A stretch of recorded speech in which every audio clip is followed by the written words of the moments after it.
Miqtë të dashur, kështu erdhëm edhe tek pjesa e fundit të kësaj priveja apo të pathëna të kësaj jave, mirë po para se të shkruajmë se me kë jemi marrë këtë herë, unë juftoj të jeni pjesë e ona jo vetëm të shtunave në emisionin prive, mirë po gjithashtu të jeni prezente në portalin prive.al, në të cilin mund të gjeni të gjithat më të reja sa i përket artistëve shqiptar. E në anën tjetër keni edhe kanalin ton zyrtar në YouTube me emrin Prive Klan Kosova. E tani të pathëna të kësaj jave vijnë për ju.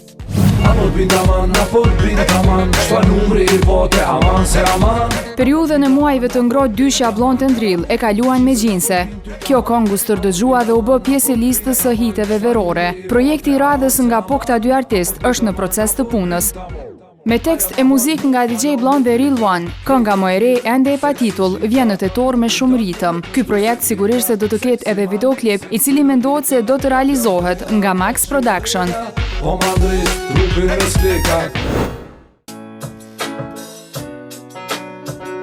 Pas gjitha asaj të llovie që u shkaktua me rastin e dasmës, duket se tashme janë normalizuar gjërat në lidhje me Korab Shaqirin. I përmbushur më shumë se kur, Korabi po shijon ditët më të lumtura të jetës së tij me bashkëshortën Lul Kaqela. Me njëherë pas martesës, ai është drejtuar ka studio e tij, me që rast po punon për disa projekte. Korabi shumë shpejt do të sjellë këngën e tij më të re të titulluar Mos më shaj.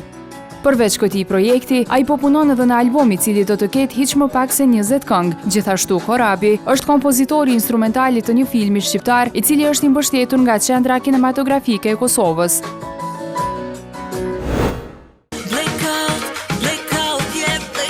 Blackout titullohet kënga e fundit të cilën Zajmina e solli në bashkëpunim me Elgi Dodën, por ky projekt sigurisht se nuk është i fundit për këtë vit, pasi ajo po bëhet gati për një tjetër.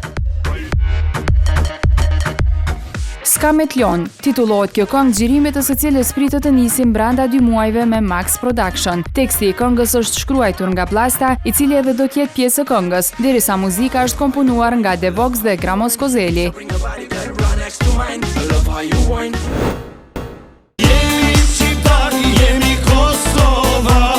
Para pak ditësh në portalet tona qarkulloi një lajm në të cilin thuhej se Sabri Fezullahu dhe Sinan Vllazaliu janë hidhur në mesvete. Detaje dhe arsye në lidhje me këtë lajm nuk pati, e Prive si gjithmonë kontaktoi të dy protagonistët, ku me Sinanin nuk patë mundësi të bashkëpunojmë për shkak se ai gjendej në pushim, konkretisht në Cancun të Meksikës me bashkëshortën dhe kunatin, derisa Sabri Fezullahu përmes telefonit na tha se Sinanin e ka shok të jetës.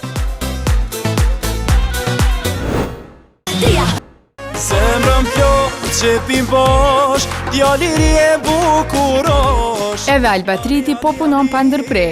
Më i madhi i familjes Muqiqi shumë shpejt do të sjellë 2 projekte të reja, po ashtu të pajisura me videoklipe, prej të cilave njëri është single derisa tjetri bashkëpunim, i cili ende nuk dihet se me kë do të realizohet. Kënga e fundit nga Albatriti ishte Theje Gotën, e cila u lansua muaj më parë.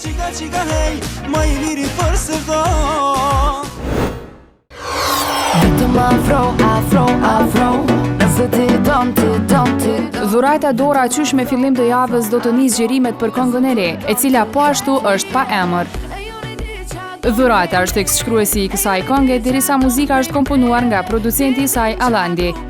Videoklipi do të realizohet në Shqipëri nga Max Production, e që edhe kjo do të jetë një këngë ritmike.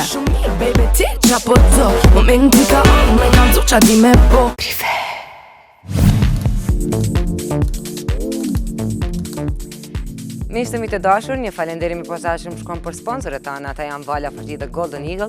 Gjithashtu ju falenderoj edhe juve sepse jeni ju ata që na bëni emisionin numër 1 të showbizit në vend. Unë ju lë sërish takim të shtunën e ardhshme në të njëjtin vend dhe në të njëjtën kohë, e deri atëherë, paqet një vikend të këndshëm.